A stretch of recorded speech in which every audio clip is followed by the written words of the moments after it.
स्वातंत्र्य दिनाच्या निमित्तानं आमदार किशोर जोरगेवार यांच्या पुढाकारातून भारतीय जनता पार्टी चंद्रपूर महानगरच्या वतीनं आयोजित करण्यात आलेली भव्य तिरंगा बाईक रॅली शनिवारी उत्साहपूर्ण वातावरणात संपन्न झाली। या रॅलीत आमदार किशोर जोरगेवार यांनी स्वतः बाईक चालवत सहभाग नोंदविला।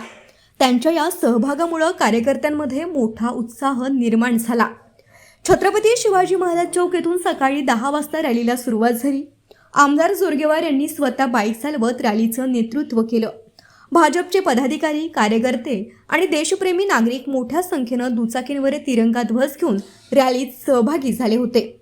भारत माता की जय, वंदे मातरम अशा देशभक्तीपर घोषणांनी शहरातील प्रमुख मार्ग दुमदुमून गेले। यावेळी उपस्थितांना संबोधित करताना आमदार किशोर जोरगेवार म्हणाले की तिरंगा हा केवळ आपल्या देशाचा ध्वज नाही, तर तो देशाच्या स्वाभिमानाचं, त्यागाचं आणि एकतेचं प्रतीक आहे। स्वातंत्र्य सैनिकांनी दिलेल्या बलिदानामुळे आपल्याला स्वातंत्र्य मिळालं असून राष्ट्रहिताला सर्वोच्च प्राधान्य देणं हीच त्यांच्या प्रती खरी आदरांजली आहे। प्रत्येक नागरिकानं देशाच्या प्रगतीसाठी आपलं योगदान देत राष्ट्रप्रथम या भावनेनं कार्य करावं असं आवाहन त्यांनी केलं।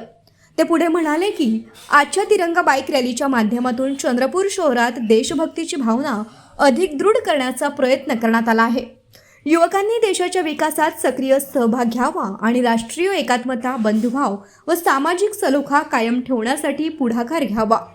तिरंगा प्रत्येक भारतीयांच्या मनात अभिमान आणि देशसेवेची प्रेरणा निर्माण करणारा आहे, असंही त्यांनी सांगितलं। रॅली दरम्यान सामूहिक वंदे मातरम गायन करण्यात आलं।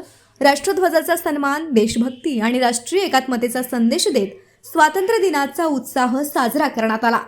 छत्रपती शिवाजी महाराज चौक, गांधी चौक, जटपुरा गेट, प्रियदर्शनी चौक, वरोरा नाका, जनता कॉलेज, वाहतूक कार्यालय, एसटी वर्कशॉप चौक, रामनगर पोलीस स्टेशन चौक, बंगाली कॅम्प चौक मार्गे रॅली गिरणार चौक येथे पोहोचली। भारतीय जनता पार्टी चंद्रपूर महानगरच्या वतीनं आयोजित या तिरंगा बाईक रॅलीला मिळालेला उत्स्फूर्त प्रतिसाद हा चंद्रपूरकरांच्या राष्ट्रभक्तीची प्रचिती देणारा ठरला।